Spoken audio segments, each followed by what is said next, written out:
Ya, es corto, espérate. Ya.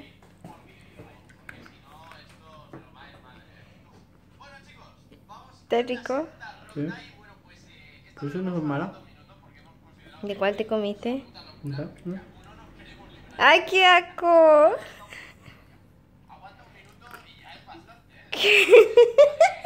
¿Cuál cereal? Ahora la cata.